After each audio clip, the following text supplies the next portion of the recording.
Okay. This is going to be our best episode yet. I can tell. Yes, Emily, you're here with us. Yes. I'm here. So yeah, welcome to Common Sense Medicine. Hi. Hey, Emily, how are you? Good. Yeah. Well, we have, of course, Melissa. Yes. Melissa's always Still here. here. And of course, we have Emily. And today we are continuing on our last week's podcast on anxiety and depression, but with a focus on moms. Moms. And we have a lot of moms here in the office. So Yes. Emily is a mom of 3. Yes. So we're going to talk a little bit about like what in a mom's life could make us feel extra stressed, maybe extra anxious, maybe contribute to depression, all those things. So Yeah, exactly. And then maybe some unhealthy ways that people have been coping. And then what are some healthy ways that people can cope? And then some questions that me as a dad, I would like to know. you can take notes over here. I have a lot of notes. Yeah, no. Well, and okay. And to start it off, during the pandemic, anxiety and depression got really, really bad because of isolation. We knew teenagers, it got bad there. But moms, it got really, really bad too. And so there was a statistic I looked up. So about 10% of moms right now have diagnosed generalized anxiety disorder, major depressive disorder. So these are true psychiatric diagnosed disease processes. But 40% of moms have anxiety, depression. So not the full criteria matching psychiatry, but just anxiety and depression. And 40%, that's a lot. I feel that's really accurate though. I mean, Absolutely. just in talking with people, even if they haven't been diagnosed. Yeah. I mean, Talking with coworkers, friends, it's almost like you're all in the same boat together. We very much can relate with each other. Yeah. Which, I think that begs the question, why? And then the flip side, men, the guys on a hunting trip, turkey hunting for hours, we don't have that level, right? And so we wanted to kind of know I wanted to know, and I guess our listeners want to know, maybe let's start with this. Melissa, Emily, in your daily life, what is a normal day for you guys, working moms, like? Start with me. yeah, take it away. Okay. So I am a nurse, and I like to say that I have the afternoon shift and my husband has the morning shift. So he normally goes into work around lunchtime and comes home around 10 at night. So when I get up, thankfully he has the children, so I get myself ready, get to work, and I usually get off 3:45, 4 o'clock, go get the kids. And then depending on where they are, because they're 6, 5, and 2, they can be with their grandmother. They also have another grandmother they can be with, or one can be at daycare, one can be at dance. So depending on where they are, gather children, go home immediately. Everyone needs to eat for everyone's sake. After we eat is bath time. After bath time is depending on homework or not. We only have one in kindergarten. Thankfully, his teacher does not send home a lot of homework, but we still do homework. And then it's 2-year-old's time for bed while the big kids get to have their playtime. And then it's big kid time for bed. And then after that, then it's mom's time to make the coffee for tomorrow, pack the lunch for tomorrow, take a shower, things like that. So that usually doesn't start until 9 o'clock to when I can do things for myself to get ready for the next day, and then it starts again.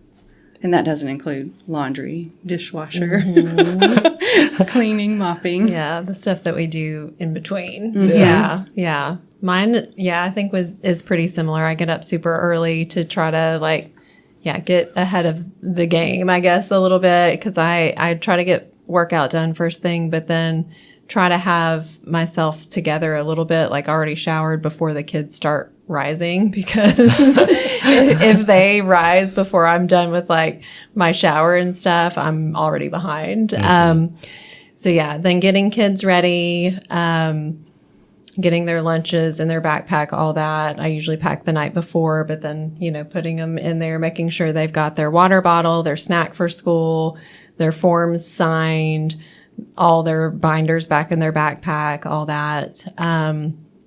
And then, kind of getting myself out the door, work full day, come home. They're usually with the babysitter when I get home. But then I usually I have like about an hour before my husband gets home from work. I usually spend that amount of time, like those little things that you mentioned, like unloading the dishwasher, starting load of laundry. I've put myself on a chore schedule too for the week. So Okay. like each day there's different chores, plus then start dinner. And then we do dinner. We usually try to get like a little walk in after dinner. And then baths and kids in bed. Yeah, pack lunches, get that ready for the next day. That sounds utterly exhausting. So, and this is working moms now. Yeah, stay-at-home moms, like it's all that plus like keeping the kids alive and entertained all day, like which is a feat in and of itself. So I think we all share the same struggles, just kind of keeping up with everybody. Yeah, and it sounds like just listening to your life, it sounds a lot busier than Dad's life. Well, and again, it's like I see the things, obviously we've been talking about this for a couple of days while we're preparing for this podcast. We're seeing a lot of things in what I call visual stress. So these are things that I can see, like my wife doing, like laundry and things like that. And obviously that just the sheer volume of things you have to do, the responsibilities you have to do it can just weigh on you, especially if you don't get time for yourself. There's another thing though, I feel like when we were talking is this kind of invisible side of stress that maybe we don't always see. So it's not, you got the chores, which sound ridiculous. You got the kids. But even some of the things like, I guess a husband, we're like the third kid or the sixth kid, cause, I feel like I don't know. I don't feel like we do a lot on what you guys are doing. I think men don't worry as much. I saw like a reel or something this week that it's like behind every like stress, worried, anxious woman is a man who worries about like absolutely nothing. And he's like in the pool, just like chilling, And I think that, and definitely some men definitely probably worry a lot. But in general, I think just as we've talked to other people, like women kind of take on that extra burden of like worrying about every stress. little thing. And like it just adds that extra mental load. It's taking on the responsibility of the entire family. So everyone's schedules, the pets' schedules, feeding the pets, and little things like appointments. And it's all in the back of your head while you're doing these physical day-to-day things. You're also thinking, what day is school tomorrow? Is it water day? Who has to bring their lunch? But who's going on a field trip? Are they wearing the right color shirt? So I think the mom guilt is so strong of, I've got to get these things done. We're always in a hurry, but also having the time to have quality time with your kids at the same time as working a full-time job, also trying to be a full-time mom and be a good mom and a present mom. Wow. Yeah, I think that's right. Definitely there's a lot of like mom guilt or feeling like you've fallen short or not done enough. And I think comparison has a lot to do with that. We're exposed to a lot more now. Like we've talked about social media a lot on here, but just that constant comparison game of like, oh, well, her kid is, crawling and rolling over by such and such, and mine hasn't even like lifted their head. I don't know, but it's like 100%. Every little like milestone and like achievement and everything is like documented for all the public to see. And there is always like a sense of comparison. Like, well, she's got it all together. Her kids are like, honor roll, excelling in sports. Plus she looks put together. Like, and how was her kitchen so clean in her Instagram post? Yeah. But really on the outside, she shoved all of the out of place things into one spot so you can't see them. Exactly. And all her clothes, the kids' clothes match. They're all color coordinated. You're like, how can you achieve that? And so I think there is like some sense of like, no matter how hard we try, we're never doing quite enough. Right.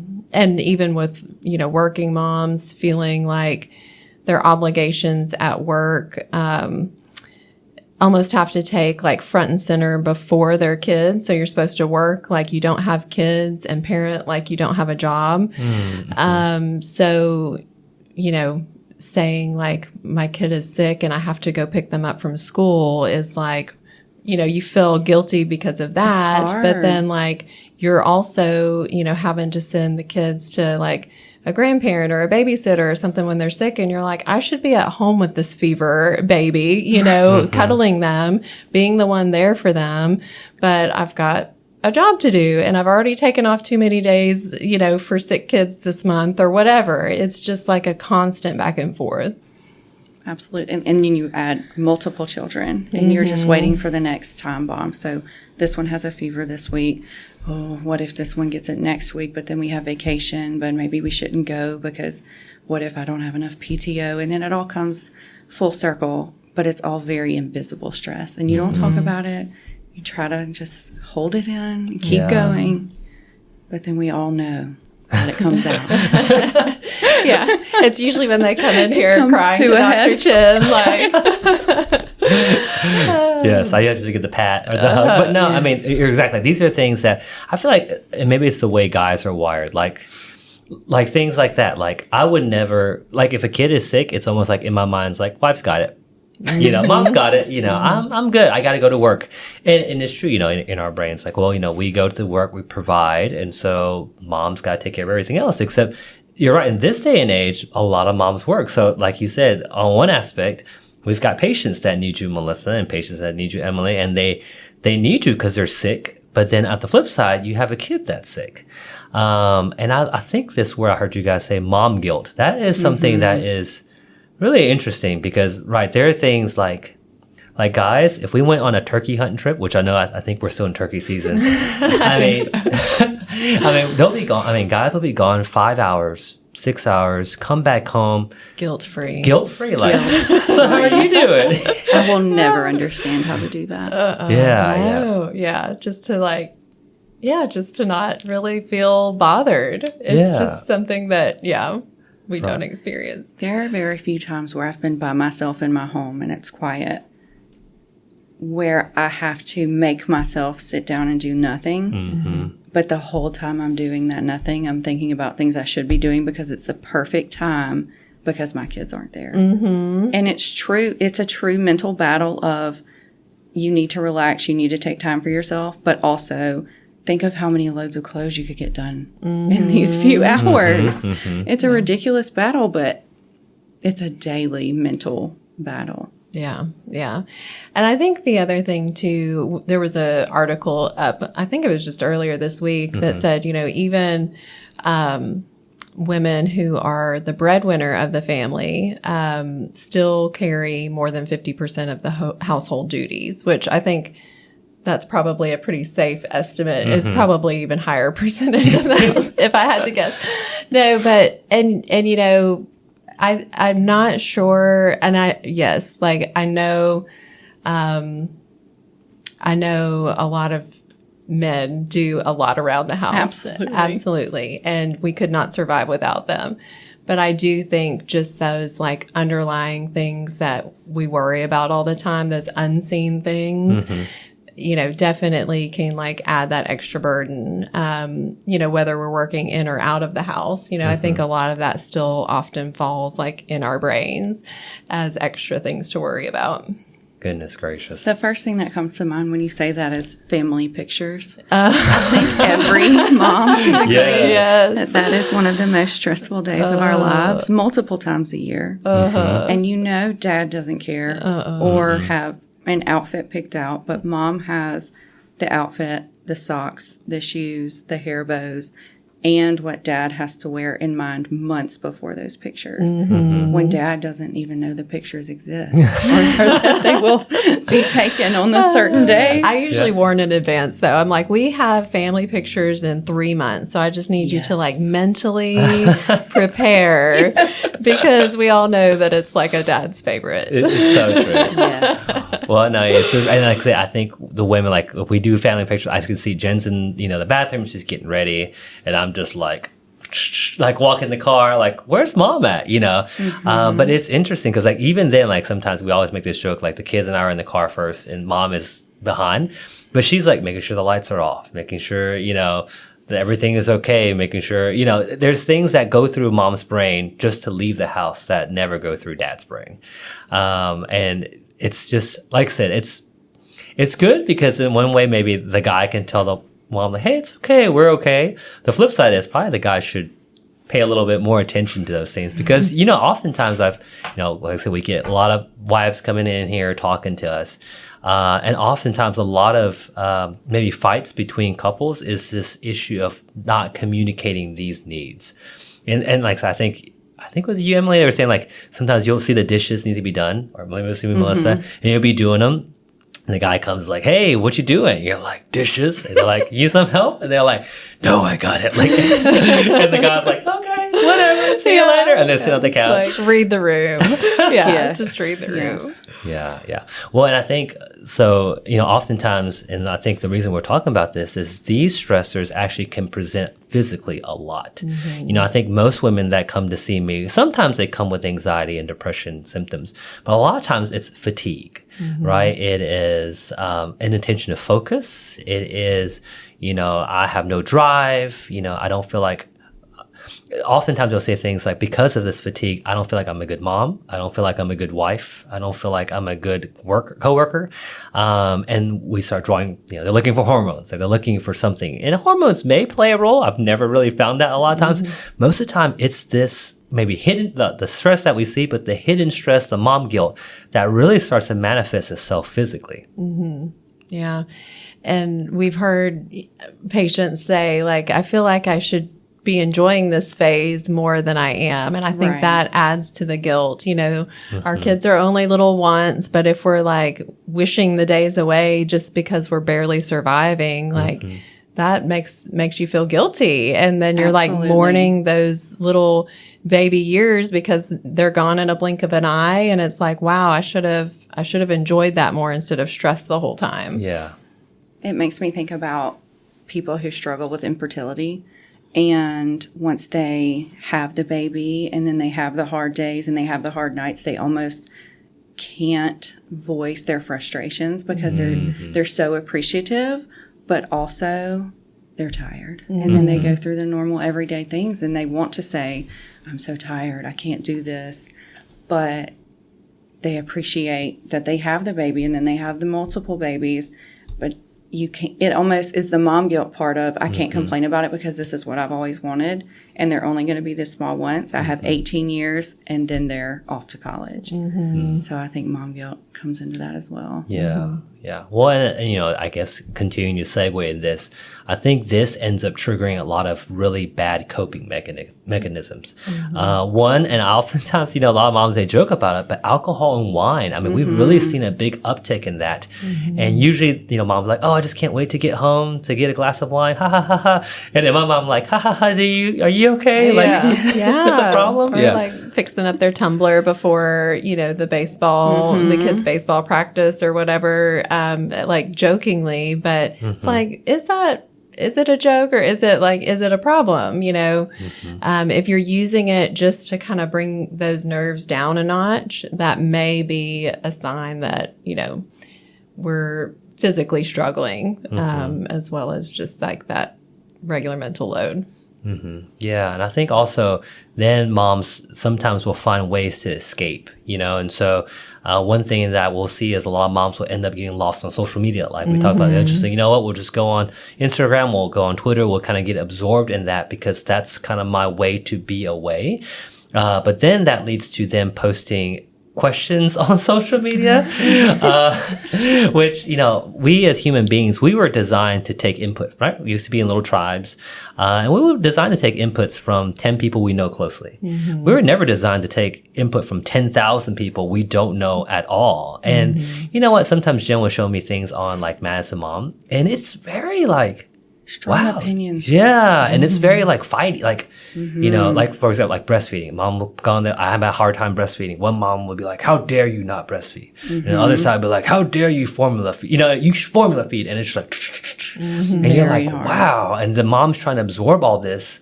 And this escape area for them now becomes just a worse trap than it was Another before. Battleground. Yeah.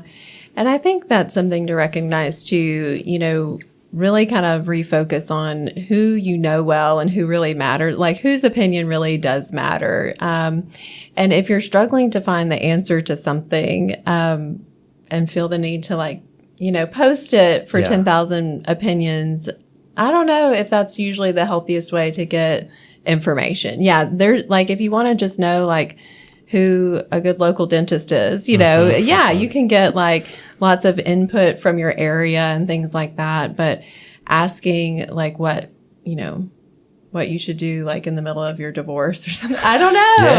Some of the questions on there, I'm like, questionable advice. I know. I'm like, maybe we shouldn't, get advice about that from here. But definitely mindful about social media, which we've talked a lot about. But Yeah. Another one I think we've talked about is a lot of moms end up feeling very lonely and socially isolated. And maybe that's why they're going to, social media to ask questions. Right. I feel like people are isolated to the point where, maybe they don't live near family members or just easily be able to call up mom or sister or whatever to ask about these things. And that's why we turn to social media. But, that isolation is a big part of it. And COVID was a huge part of that because then we were isolated with our children. Mm-hmm. And that was hard.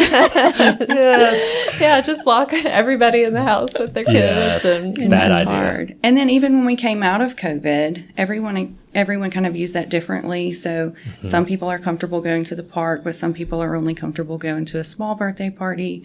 And then it just turns into this whole place of you're lonely, but you have your children. But even when you get together with friends, if I have 3 kids and they have 3 kids, how much quality time are we really spending together when we get together? Mm-hmm.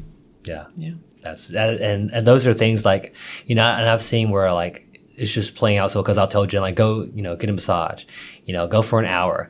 And you can almost tell she's like, well, are you sure you're okay with the kids? Do I need to pack a snack? I was like, look, I'm an MD.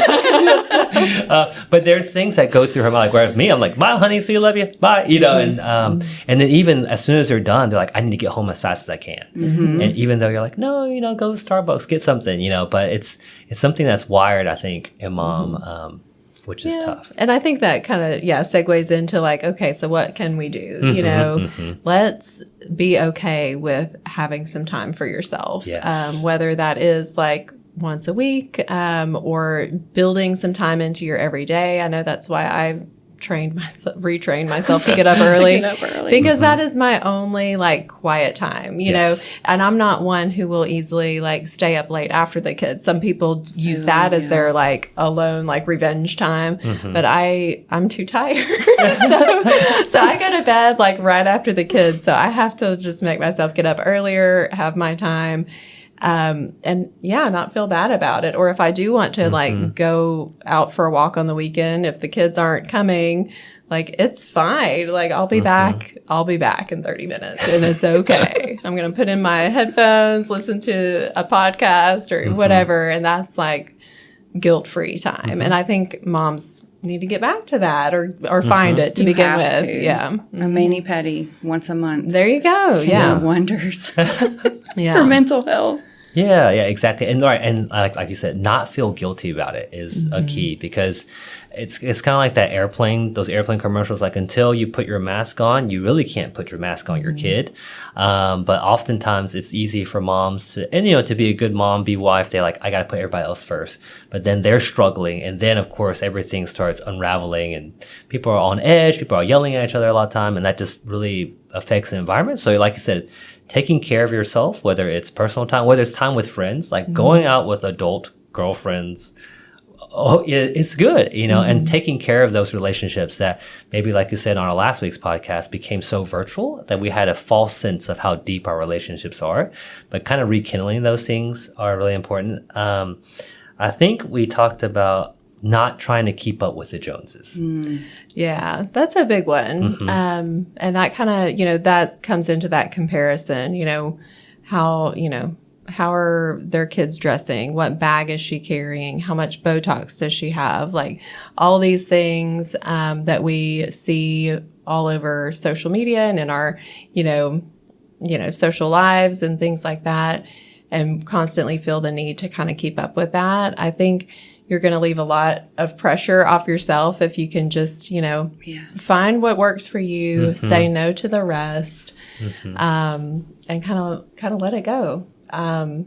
Taking a social media break is that's almost a good one. necessary. I gave up social media for Lent, and honestly, my stress level was decreased by 1,000. I feel like it had to be, because I didn't know what anyone else was doing. I didn't know what everyone else's Easter dresses were going to look like. And it took a lot of weight off my shoulders, because ignorance is bliss sometimes. Yeah, for sure. I'm going to take a tangent too, that I don't know if it's like keeping up with the Joneses so much, but it is kind of living like a little bit more minimalist life or mindset. I've been like dabbling in this year. But like, and there are articles, there are studies that like if you walk a woman through a messy house, like their own house, they'll point out, this is terrible, this is cluttered, this is no fun, this is just stressful. If you walk the man through that same house, they're like, it's home. Like completely unaffected, like zero reaction at all.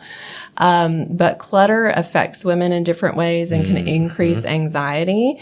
That's why those people that are like, I cannot rest, like, and I'm like that on the weekend. Like, Ryan's like, it's Saturday morning. And I'm like, yes, but I can't just sit down and enjoy the weekend until like the house is clean, or like my chores. So yeah, like everything that comes into your house is something else you have to care for. So that includes like the decor that you change up every few months. That includes kids' toys. That includes knickknacks that are on the shelf, whatever it is. You're going to have to find a place for it. You're going to have to take it out, put it back. You're going to have to dust it. That is all energy that I think in most cases women take on to do that. And that's why like living with less can be like so like freeing, and just kind of take that anxiety of that clutter down a huge notch. So instead of like worrying about, going to Home Goods every 3 months to like redo your whole house, like, do we really have to do that? Oh, absolutely. Just like, There's no better feeling than grabbing a garbage bag and decluttering, whether it be a kid's room, a kid's closet, or decor that you don't even like, but you feel the need to set out every few months. Put it in the garbage bag, take it to Goodwill. It's free. Yes. I've been doing a lot of that. Like, and it's amazing how much stuff I've gotten rid of. Like, it's like, how does this accumulate? It's embarrassing. But yeah, kind of find yourself in a place of just like less clutter, and that kind of helps those anxiety levels. So. Yeah. And I think, continue on like these anxiety and things like that. Talking to a therapist is actually really, really helpful. I think there's still a stigma with mental health about needing to talk to a therapist, but sometimes just talking to somebody that has no clue about who your friend circles are and things like that, and just kind of, they can really help, help your brain process through things, and you can unload things that There's way too. There's no judgment. You can do it virtually now, which is nice. Yeah. And kind of getting a solid assessment too. Is this truly generalized anxiety? Is it depression? Is it PMDD? Is it, PMS? Is it whatever? Sure. Like all these things. Is it postpartum depression? All these different things that women can go through, and being able to identify it can be helpful, and like getting that help that you need, is a big part of it. Also, I don't feel like people go to the doctor or talk to their doctors enough about it because of the shame behind it of, I can do this by myself. I don't need to talk to anybody. I don't want to get on medication for it. I can do it by myself.